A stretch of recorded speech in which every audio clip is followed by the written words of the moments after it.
Boom.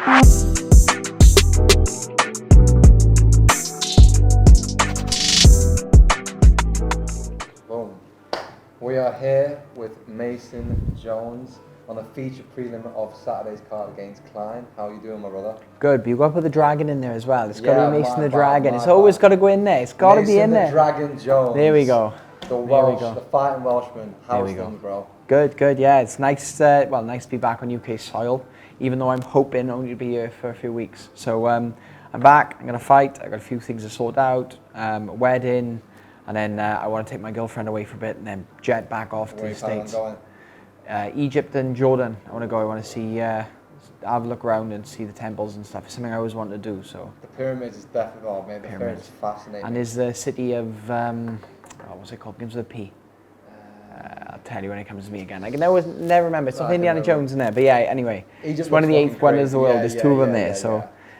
We were just speaking before. You've been 13 weeks trying to get an opponent. 13 weeks. How's that been? I know you said it's not been stressful. It is what it is. It is what it is it? So it worked out well. My main training partner in Team Alpha Male, which is one of the main reasons I go out there, is Chris Gonzalez, D1 level wrestler. Works, literally, me and him work together so well. He's really strong wrestling. I like to play with my striking a lot more, so it's good to work off someone's opposite, and he works on his weaknesses, I work on mine. So works well for me. I like to take my coaches out. This time, a little bit short of funds after the break I had with different things. I'm recovering from surgery. So we went out, we started camp, and he fights Friday. So he fights this Friday. So we're both in camp. No, on Bellator. Oh, okay. He fights Bellator. He's fighting against Habib's cousin. He's fighting Usman Nurmagomedov. So he fights this, he becomes the number 3 Bellator fighter. So he's going to the top of the ranking. So it just worked perfectly for me, worked perfectly for him, it fitted in perfectly, and we've had a solid camp. London was always what I pushed for. This is where I wanted to be. And then obviously we're just waiting for an opponent. I had names thrown at me, I accepted. We did tape analysis on them, got answers back to in like 8 hours, they accepted. And I got turned down for different reasons. Whether it was the dates didn't work out, whether it's because tax purposes they didn't want to fight in the UK because obviously they get double taxed, people forget. Or whether it was just because they just didn't fancy me. So bottled it. Yeah, so it was a few pullouts and cancellations, different things. In the end, they started just going purely through my manager, and I had about 6 or 7 weeks of pure silence while they sorted things. And then this fight was meant to be next week in Dallas, Texas, and we dug our heels in and said, no, London works better for 2 of us tax-wise. And now we're the featured prelim. Happy days. Happy days. It's the biggest UFC show you've fought on so far. Easily. How do you channel in all the energy from the whole big fight week? Is it something that you're just used to? It's just you're not too bothered about, just taking your stride? It's in my nature. It's just excitement. That's the thing. It's like you're trying to stay calm because you just get so excited. Like you just feel like a horse ready to run. Do you know what I mean? Like everything comes down to standing in front of in that cage with the doors locked against an opponent who's ready to smash you and just putting on a show. Because that's what I want to do. Like I never go out there just to get a win. I never go out there just to get our numbers in. I'm here to put on a show, do you know what I mean? So I'm going to decapitate a man, put him away, and then I'm going to appeal to the crowd a bit. And this is going to be my moment. This is going to be my show. How would you feel this moment differs to, obviously you were part of the first ever MMA show, in an arena in Wales, and then you also headlined Cage Warriors in Cardiff. I apologise, I'm stuttering. How do those moments differ to this? Because obviously being a part of big shows in Wales, because Welsh MMA is still on the rise, and obviously you're the front runner for Welsh MMA. How would you feel that differs to? Well, there's me and Jack. Me and Jack. Yeah, for sure. Obviously, Jack's had a little bit of a setback with that fight, and he's going to have to rebuild. But yeah, all the faith in Jack. But yeah, it is what it is. Like I went into Abu Dhabi, I had loads of momentum, I had the champ status behind me, and then I stalled with Mike, which was just sort of thing with the 2 weeks isolation. I messed a few things up, I had made preparation errors, and still, like a lot of people thought I won that fight. I still believe I won that fight, but again, I don't matter. The 3 judges, cage side matter. Doesn't matter. They're the only people whose opinion matters. They thought I lost, so I lost. And it is what it is. I learned so much from that fight. So we rolled through. I felt brilliant in the Adam Patrick fight. I started to literally choke the life out of that guy. I was literally just dragging him down. I was taking my time. And then accidental eye poke happened, and he decided to take a dive, which is easy as he did. They were celebrating on the way back to the medical rooms, they were banging the walls, they were chanting, they were so happy. And then they tried to get me an opponent for another fight, quick turnaround. They sort of set me a date, we started working towards it, then we had fought, the fight fell through, they couldn't get me an opponent, so then they matched me against Alan Patrick and pushed it back by 10 weeks. We rolled through that one. Alan Patrick pulled out in a week's notice, and then they brought David Ornemer. Obviously, that camp I was in a bad place really. I'd been injuries that had been basically building from the Cage Warriors fights. I'd rolled through and everything had been deteriorating. I had problems with the flu, I had problems with my chest, my sternum was bad, the injury I had at the time was horrific, so I pushed through the fight with problems bad. I won, and then we went back, I had surgery over Christmas, and yeah, I'm ready to go again. Is that Alan Patrick fight something that you'd like to revisit in the future? Easy. It's an easy win for me. I'd love it if it fell into place and I decapitated him, but if he got cut and never fought again, I'd be happy as enough. Do you know what I mean? Like, if it comes, it comes, but I don't want to push it too much so they end up building him. But again, after this fight, if they can roll me through and I can fight him, I'd fight that man on a week's notice. No dramas, anytime. So, you've had a bit of a stop-start to your teething problems. I've had teething problems. Call it an egg and egg. That's how I like to say.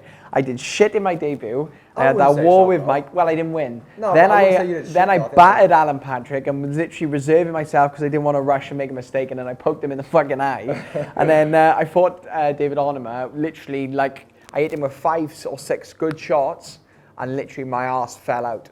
I literally could not breathe in that fight. I remember at one point, we sat back in the corner after the first one, and I was like, I can't breathe. They was like, yeah, well, grow up, we got to win, we got to fight to win. I was like, I don't know what to do. It was like, just keep taking him down then. And he had gaps in his wrestling, 100%. Like, I think I watched his last fight, and he improved a lot, but I was taking him down at will. At one point, I sunk under his chin, and I just didn't have the effort to squeeze. I had no energy to squeeze. My coach was like, squeeze, and I was like, no. But we got a fight done, and that was an embarrassing fight for me. My striking coach, the little coach you saw earlier, was with me, Lyndon. He literally said after the fight, he's like, don't tell anyone I'm your striking coach, he said, because he looked terrible in that fight. So, but brutal honesty is how we improve, and I've improved again, worked back on it. Like, the problems I had, they were major setbacks, they're sorted. And yeah, I felt fucking amazing this camp, no problems at all, so let's go. Mentally, is it frustrating? Like, I know you said you don't seem like it phases you, but when you have all those injuries and you try keep on getting on a good start, teething problems like you said, does it ever get disheartening when you think Not disheartening, it's just sort of, you aggravate yourself. So it's like, I did the lightweight title, I destroyed Joe McColgan in 3 minutes, made it look easy. I rolled through, fought a welterweight who was 95 kilos. I rolled through him, made it look easy, retired him. And then fought my debut. So stressful to try and, because it was the pressure. I wanted to make it right. I wanted it to be perfect. I was running every day 10 kilometers. I was like putting all this training in. We was in isolation. I was making sure we was hitting pads. I was doing all this work, running, making sure my weight was fine. We made weight. And then all of a sudden I turned up to the fight, and I just couldn't move my legs. My legs were just completely blown out. And I just pushed that hard through the camp. And it was all good that it just hit a point, and I was just sort of... Do you reckon you overtrained? Oh, 100%. Yeah. It wasn't so much even the overtraining. It was just like fight week leading it up to it. I'd run 10 kilometers nearly every day for the whole 2 weeks we was in isolation. So we got down to it, and I just literally was just struggling to move my legs, and then I just couldn't bounce. So it was like, well, what are you going to do? So I was just going to crash into him all the time. And it was like, I'd done my camp because of COVID in the UK, and I worked much on my wrestling. And I think if my wrestling, defense, and offense been better, I would have won that fight. If I'd been able to move my feet, I would have won that fight. If I had had a bit more sense about me when I was going to the right, I would have won that fight. If I'd made sure I'd taken him down in the last 10 seconds, I would have won that fight. It was just little errors, and it all added up. And Mike did the right thing. His corner said, win the first minute, win the last minute. That's what he did. He won the first minute, he won the last minute. He lost the 3 minutes in between. And in the end, they called it on the damage, because he caused more damage to me than I caused to him, even though I'd had more significant strikes all over the board. I had more takedown attempts. I had more takedown defenses. Everything on the stats I won. It was literally just down to the damage. So we learn. I've only got a couple more questions, mate. Take your time. Is there anyone that you look up to in the UFC currently that you want to fight? Why would no? So looking up to, is different. I idolize no one. All I see is targets. No matter what it is. I've always been the same. When they used to ask us in school, "Oh, who's your hero?" I was like, I never had an answer for him. It was like I don't idolize anyone. I was like, I never want to be anyone else. I want to be myself. But it was like when I started reading a bit and I started interested. I tell you, Sir Francis Drake used to interest me. He was a privateer for the Queen. He was a lord, come from a royal family, and literally he wanted to be a pirate basically, which was illegal at the time. So he found a way to do it, and they literally started calling them privateers because they'd steal money, gold, slaves, art from the Spanish, rob the galleoniers, the ships, bring it back, and then they bribe the Queen and get paid to doing it. So that was someone I looked up to, as someone who found what he wanted to do and found a way to do it, and did it in a fashionable sense. Like, he's one of the lords responsible for destroying the Spanish Armada. They fucked the Spanish up, so it's impressive. That was what interests me. Someone who found a way to do something even though it was wrong, and that's who I've always been. I've always found my own way to do things, and it's what I want to do. And all we ever do is we see targets. So like, I look at Adesanya striking and I try and imitate certain parts. We look at like Andre Ward boxing, Vasyl Lomachenko will steal certain parts. Look at the way Khabib does it, not the way his style was, because his style and my style are two completely different things, but his roots through wrestling, the way he takes people down, stays on top, we take a bit of that. I work with people here and I beg, borrow and steal. So you beg off people for tips and tricks. You'll borrow stuff off people, so you'll see what they do, you'll pour it, and then if you can, you completely steal things off it and make it yours. That's what we've always done. So if you're saying from a young age, you always just had that target mentality, you just want to you didn't really have too many to look up to. Where did you find that drive? So I started. Did it always come from in yourself? Or? So I started training when I was 6. My parents have always been pushing me, and they've always been positive about what I wanted to do. And I didn't really know I wanted to fight professionally until I was about 10 or 12. In between those ages. Still young. Know that you want to fight well, I wanted to be in the army first. I'm colourblind, so that was out the track. And I don't know why, I always wanted to be a pilot. So when that was out the way, this was the next thing that was sort of, it wasn't like this was what I fell back to, because the both, I wanted to do the both, basically. But I don't know, I just always wanted to be a pilot when I was younger, a pilot or a sniper. And then when all this came up, I was in love with fighting sports. I'd always been since I was 6. And my dad sat me down and we planned a route, and this is where we ended up. And yeah, it's always been the dream, but it's the mentality they've always given me. And it's like in schools, people will always tell you, like, you should do this, this, and this. You can sit down this and then get a job. And I never want to sit in an office for 30 years. Like, I may not be making much money now in the way of, because I'm going to Cali. Obviously, Cali is expensive. Like, it's a living cost of $92,000 a year. So I made more money this year than I've ever made. And I think I took about $8,000 worth of profit in the end. But we're building something, and even though I'm the more I build, the more money I outspend, and I invest in myself, and it's something I'm going to do. And even when I'm done, I want to be able to build a platform myself, so that I've got something to fall back on. I've got passive incomes pumping me up, but it's all about building an image for me. I'm an image fighter. That's it. Building a legacy and building my image. They're the two main things. When you build those two, you can do anything. So you said to me you started at 185. And obviously you're... Pass, I can't remember saying that. I'm joking. You're literally the only person that's ever done it is Conor McGregor. You're the only other person to do it, becoming a double champ in Cage Warriors, 155, 170. Would you ever consider moving up to 185 after you've completed... 170 it would be. Well, no, I can imagine, 155, 170, but would you ever want to... So 170, like, I train with Max Griffin and the guys out there, welterweights, and they're huge. Like, I would never go bigger than welterweight. That's the thing. It's like, if I ever did, I'd go to welterweight. But that's a few years down the line, and you could just got to improve so much, because you're going to be fighting guys who are so much bigger and stronger. It's like, people said to me, oh, like, you won the welterweight title, you could beat welterweights. And I was like, well, no, I beat Adam Proctor. That was who I trained for. That was who I knew I could beat. I looked at his style. I knew that I had a way to dismantle him, and I did.